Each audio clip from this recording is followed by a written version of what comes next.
And just to make things worse, one of the other decisions they've made is to give away the Chagos Islands to Mauritius, who don't want them. Huh? Let's talk to Vanessa Kalu, our good friend. She's a Chagosian lead at Friends of the British Overseas Territories.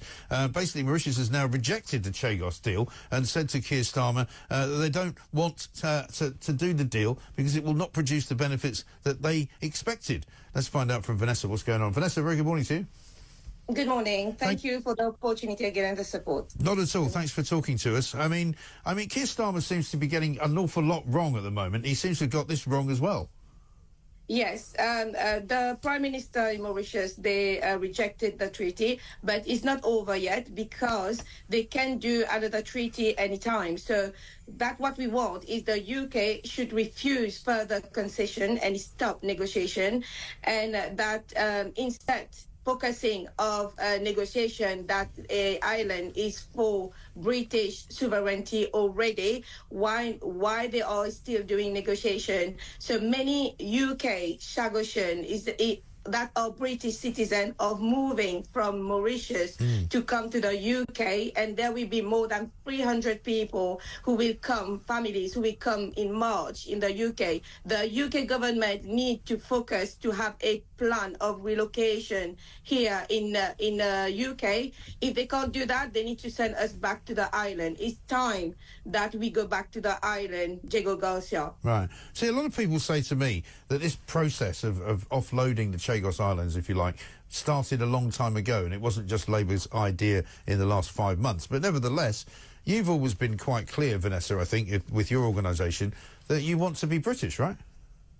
We already British. We are a British overseas territory citizenship. This is what we have. And then we have our parent generation, when the UK take over the Chagos Island, they were British subjects, so we are a British citizen. At the moment, in the UK, a lot of British citizen is facing intentionally homeless, because there's a code of penal 2021 who imprison them 10 years if they are supporting UK sovereignty over Chagos.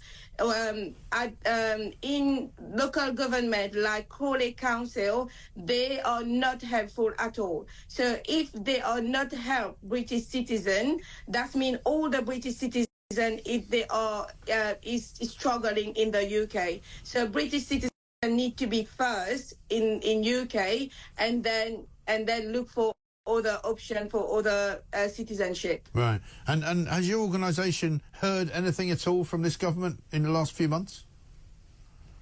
No, at the moment we say to review the plan that they put in place for Chagosian arriving in the UK.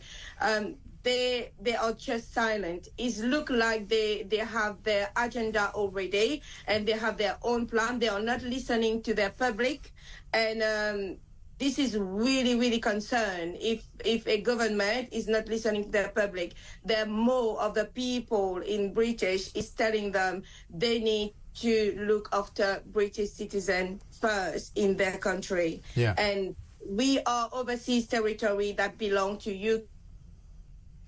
Case you look for all the overseas territory, and then the British citizen here in the UK. Yeah, absolutely right. Vanessa, good to talk to you. Thank you very much indeed. Vanessa Kalu there on the news that Mauritius has rejected the Chagos Islands deal in a blow, yet another blow, to Sir Keir Starmer. And David Lammy, where's Lammy, by the way? Oh, yeah, he's been off in Guyana.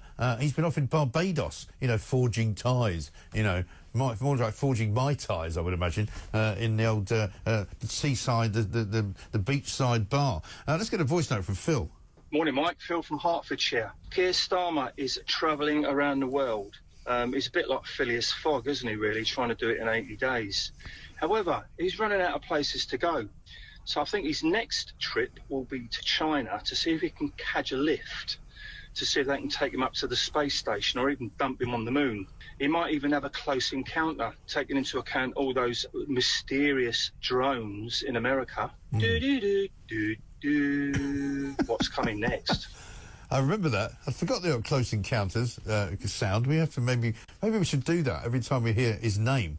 because he is a bit of an alien, isn't he? Phil, thank you very much indeed for that. John from Angus says, Mike, I would love to know if there's a document that we could make all MPs sign before the next election. If they make a commitment to do something and they find they can't afford it when they get into power, they are not allowed to send any money abroad until that promise is fulfilled and paid for. I think that's a really good idea. You know, surely to God, we now, as a nation, deserve to be treated like grown-ups. You know, we were told the grown-ups are going to come back into charge and we're going to get rid of the Tories and their crazy way of running the government, and we're going to be the ones who are the intelligent people in the room. Well, it hasn't worked out quite like that, has it? Adrian Baird says this, I note that in the Sharif case, the evil